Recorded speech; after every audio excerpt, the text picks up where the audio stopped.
and that's how they set up the touchdown. What did you see on tape? Well, what they saw is when they came out of the huddle on that play, you saw that Penn State was set up in an all-out blitz. So they knew exactly what was coming. And anytime you get in this blitz situation, you're going to have 7 blockers for Indiana. You're going to have 8 guys rushing for Penn State. That means Mendoza knows somebody's going to be free. Somebody can come scot-free and hit him in the mouth. I want you to pay attention to 3 people. 3 people we're going to watch that are going to make this play. The quarterback, Fernando Mendoza, he's got to drift back because he knows there's a free hitter coming. And the corner, he's going to squat. He's sitting because he knows the ball's got to come out quick. And then the wide receiver, he needs time, the subtle movement, to drift back, and then in the red zone, throw the football up high. So in a season where we were looking for a lot of Heisman moments, a minute 51 left, Fernando Mendoza drives them down the field, Kev, puts them in a situation in the red zone, throw it high.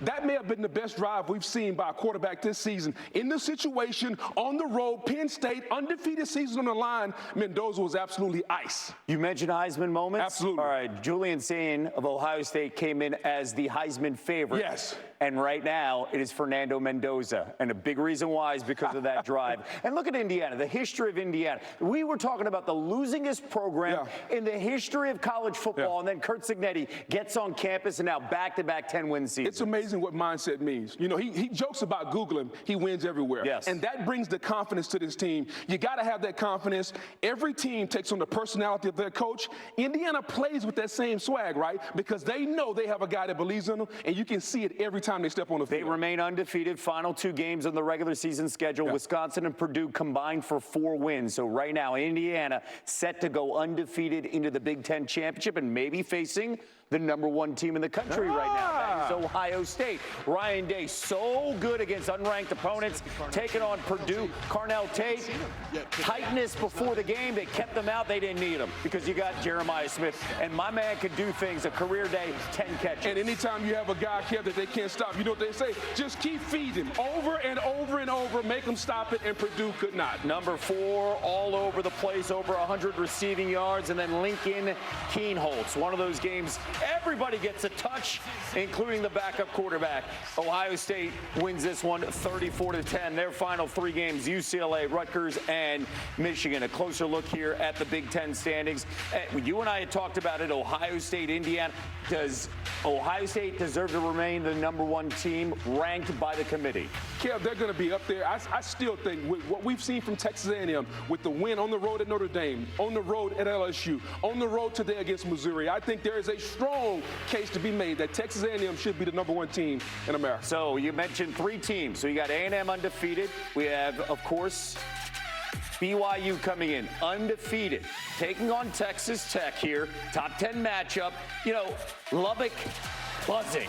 Tortillas all out. Game day there. Auto watch Baron Morton. What did Texas Tech show you? It just goes to show you, Kev, that anytime you put this team in a situation where their backs are against the wall, undefeated BYU coming in, could Texas Tech handle the physicality? They stopped the run, and they showed they have an explosive offense to go with this great defense. Yeah, Caleb Douglas, we had a handful of guys, and you know who loves that catch? A guy who throws the ball to wide receivers. That is Patrick Mahomes, the most famous Red Raider alum. He was there, the guest picker for game day. And then Bear Bachmeier, oh man, Jacob Rodriguez all over the field. I think Bear wishes he was still in high school. 3 forced fumbles by Tech. Joey McGuire with Holly Rowe afterwards. Yeah, it was awesome. The energy of the crowd, our students were amazing today. So proud of them. And then I just felt like our guys made it about the football. You know, there's a lot of emotion whenever you play a game like this. They really care about each other. Like, our superpower is how much we love each other. Joey McGuire feeling the love from the crowd and loving it. And when you see the standings here, hey, BYU losing, they could still face Texas Tech in the Big 12 championship game. And if they do, they're going to remember what happened today. They got to come in with a different game plan. You can't run the football only against these explosive teams. You're going to have to score points through the passing game. Maybe Bear Bachmeier will be ready the next time they play. Yeah, that Texas Tech front, they are a nightmare for any quarterbacks, let alone a true freshman. Tuscaloosa, as we get you ready for tonight, prime time on ABC. And we've got Alabama about to host LSU. Ty Simpson, 20 touchdown passes so far this season. Kalen DeBoer, by the way, undefeated on that field. Saban Field so far in his 2-year run at Alabama. Other action, Alabama fans wondering about Auburn. No Hugh Freeze, he was fired. DJ Durkin come on in, and DJ working on a potential upset at Vandy. Cedric Alexander going in for the score. You know, the Commodores down double digits, and here comes Diego Pavia to Trey Richardson wide open. And this is where he's gotten so much better, Kev. We know Diego Pavia can run the football, but their ability to be explosive throwing the football is where Diego has made his money this season. Ashton Daniels got the start at quarterback over Jackson Arnold, and he was really good. A spark. He had 3 total touchdowns. Yeah, you get that spark. You fire a coach. The guys want to come in and impress the interim coach. You saw Auburn play with a lot of passion today. Would it be enough? And then Pavia here, down 6. This game currently on the SEC network, going in for the score. You know, no lead is safe with Vandy. And then Cedric Alexander in the running game. Again, 31-30, and we just saw the Commodores in their offense just say, ground attack, that's what we can rely on. Yeah, everybody keeps thinking this is the same old Vandy. This is a mentally tough team led by Clark Lee. Really good one. Again, SEC network, Vandy up by 2 right now, 38-36, under 5 minutes to go. Georgia coming in. The question for Georgia, can you start well? Can you have a strong start? Because you see the numbers there. Slow start for them all season long, taking on Mississippi State. Trap game with Texas next. Gunner Stockton, they had 24 points in the first half. Without a doubt. Everyone said this was going to be a trap game. They didn't tell 2 teams. One Georgia, the other one was Mississippi State. Because this was not. The only team that got trapped was the Mississippi State defense. It was good to see Georgia come out and play well early. Gunner Stockton, the explosive plays, the physicality. You saw it all from the Dogs. Yeah, there's Noah Thomas to the house, 64 yards. We just saw Nate Frazier going to the house, 59 yards. So the explosive plays and then carving up that secondary. And Georgia getting the win, 41-21. Okay, so we take a closer look at the standings in the SEC with A&M on top coming off that win as we just saw against Missouri. They're in the driver's seat. You got Alabama right behind them. And you heard everyone talk, ask Mike Elko. Usually A&M doesn't finish. Now they're finishing. This team loves each other. It's a mentally tough team. And Marcel Reed, he didn't run the ball a lot today, Kev. His ability to throw the football from the pocket is what makes A&M a national championship contender. You see Ole Miss on that list. They got to win as well, number 6 in the country, taking on the Citadel. One of those games, hey, work on some things, work on the ground game. No one get hurt. Here's Lacey in the end zone. They call this a stat game. It's really simple. Get your stats, get everybody in, get everybody out. It's a friends and family game. Look, here's some stats here. By the way, great catch by Winston Watkins. Trinidad Chambliss, 333 yards and 3 touchdowns. Yeah, those are some big-time stats. It's good to see him continue to play in a rhythm, continue to play with confidence. If they get an opportunity, Kev, to get to the SEC championship game, he's going to have to play big. They got the Egg Bowl in a few weeks. Cannot wait for that matchup on Black Friday. Meanwhile, Miami coming off the loss to SMU. They've lost 2 of their last 3. Little trickeration. Malachi Toney, the true freshman, back to Carson Beck at the score right there. Syracuse has lost 5 straight. They just don't have a quarterback. Ricky Collins, oh no, that can't happen. It's a get-right game for Miami after that loss to SMU. Without a doubt. Fran Brown lost their starting quarterback, Steve Angeli, at the beginning of the season, I believe, in the Clemson game. They haven't been right since. Yeah, and then you got Beck here some time. Not blaming anyone for this. To Keelan Marion over the middle, and he's gone. I like the shade there. Oh, I just love it. He gave the shade to others. So more importantly, inside that locker room, hey, we got a big fella. Okay. Oh, yeah. Get out the way. Move. Get out the way. Here's what you need to notice. He backed up, made sure he allowed his blockers to get in front. He caught the football. Matty Noah. That is fantastic. You gotta love that. That is well done. Well done to give his boy some time. Give his boy in front. Get in front so y'all can block for me. Yeah. I'm used to blocking for y'all. Y'all block for me. Hey, listen, take a closer look at the ACC standings. Hey, Virginia taking on Wake Forest right now.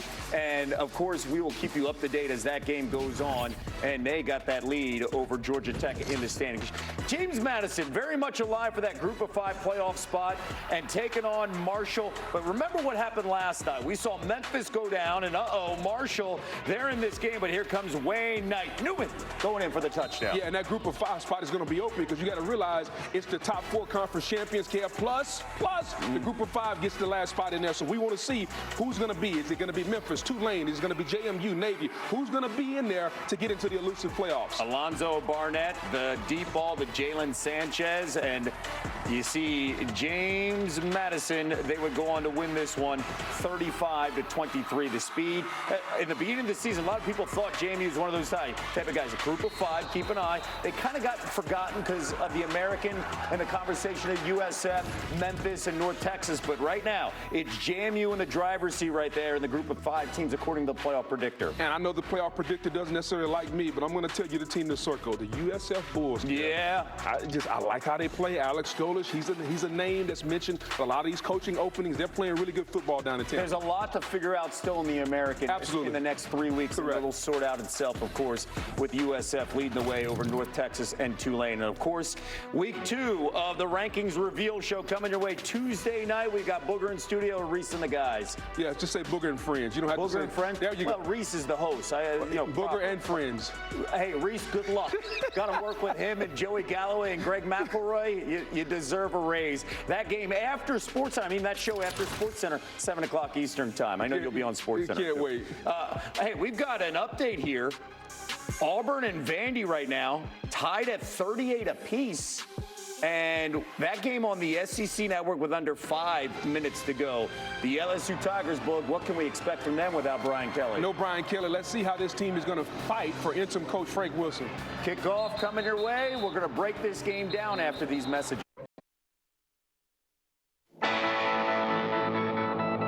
You don't circle this game because of standings. You circle it because of what it means.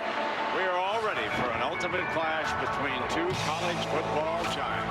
For more than a decade, In the air, LSU wins. this rivalry has been the bond Pass, Yeldon. Touchdown, Alabama. Daniels for the win. Makes the catch.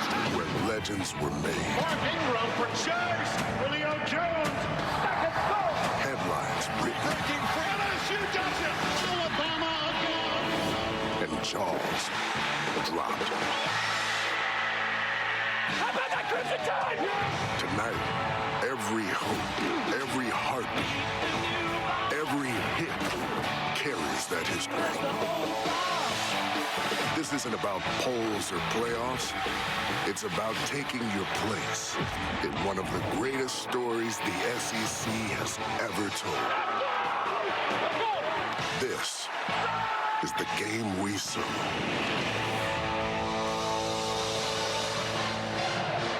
You're watching the SEC on ABC. And welcome everyone to ABC Saturday Night Football presented by Capital One.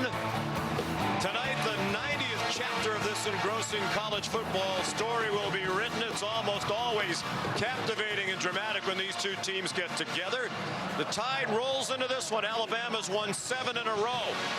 Alabama in position to play for an SEC title and appear in the college football playoff. Well, these LSU fans had those same hopes and aspirations when the season began, but that season has unraveled. Tonight, the 5-3 Tigers playing for a new head coach as they take on number 4, Alabama. Good evening, everybody, and welcome. I'm Sean McDonough along with Greg McElroy.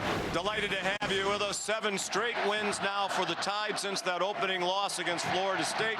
Ty Simpson, their quarterback, leading the way. When we were on the field about an hour ago, Greg, and we talked to Blake Baker, the defensive coordinator for LSU, he said Simpson reminds him of Joe Burrow, which is really the ultimate compliment coming from somebody dressed in purple and gold. There are some parallels. I mean, if you actually look at their skill set, I can understand why you would draw the comparisons, and the hot streak that Ty Simpson's been on has been off the charts. But when you look at tonight's game, he's going to have to be as smart as he's ever been in the pre-snap. They put a lot on his shoulders, but he's going to have to diagnose what this complicated and confusing LSU defense is going to try to throw at him. He's made great decisions when the ball is snapped with just 1 interception, but he's got to be smart in getting them aligned, protected, and in the right play throughout the game tonight.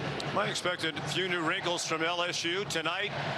Playing their first game without Brian Kelly as head coach. After 3.5 years, he was dismissed 13 days ago. Both teams coming off a bye week. So it'll be interesting to see what we get from LSU, now led by the interim head coach, the former running back coach, Frank Wilson. Well, I expect this group to play with a lot of energy. It certainly seems like it's trending in that direction, but offensively, I think they're going to look very different. This is a group that under previous offensive coordinator Joe Sloan ran the ball only 38% of the time. That number's going to go way up, and they're going to feature this young, talented freshman, Harlem Berry. I expect him to get a heavy lift today with new OC Alex Atkins calling the plays. They're going to commit to the run and stick with the run throughout this game. Obviously, it's been an emotional couple of weeks in Baton Rouge. Lots of twists and turns over the last 13 days. With more on the situation with the Tigers down on the field, Molly McGrath. Well, Sean, in their first team meeting after Coach Brian Kelly's dismissal, LSU players told each other the rest of this season can go one of two ways. We can give up and be forgotten, or we can be the team that comes back from all of this adversity and shocks everyone. Veteran linebacker West Weeks told us he is determined to make a statement in this rivalry game, stressing to his teammates, we have nothing to lose. Alabama has everything to lose. Let's go ruin their season.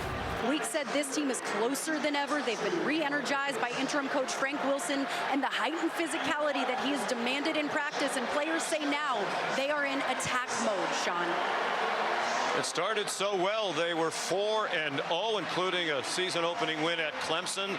They rose to number 3 in the country, but they arrive here in Tuscaloosa tonight, losers of 3 of their last 4. Brian Kelly out after going 34-14 in 3+ seasons. Recent history not good for LSU in this rivalry. They've lost 12 of the last 14 head-to-head with the Tide. Time now for our national anthem, played by the University of Alabama's $1 Million Marching Band.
More than 100,000 on hand here at Bryant-Denny Stadium for LSU and Alabama. The Papa John's kickoff is next after these messages and a word from your ABC stations.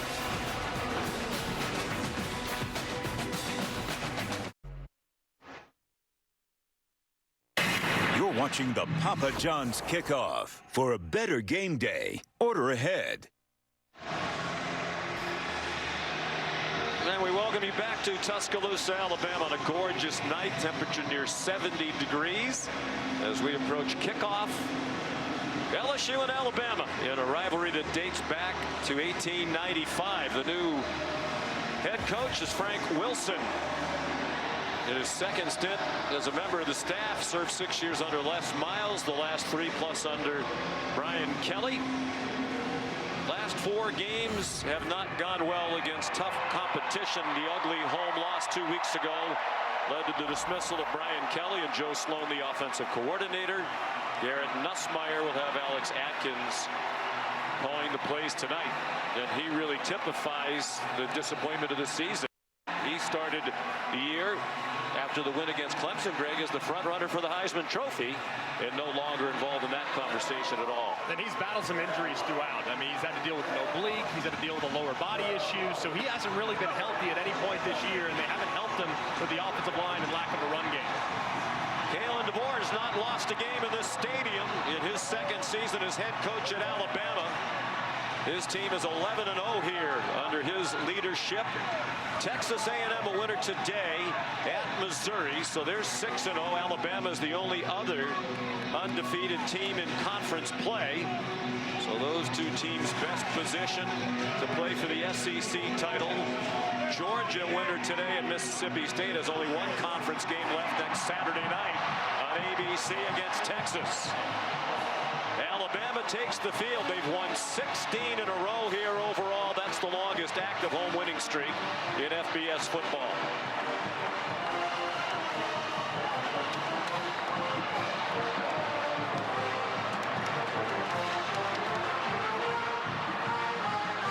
Ty Simpson and the Crimson Tide ready to play host to the LSU Tigers. They've met every year since 1964. This has been the Papa John's Kickoff.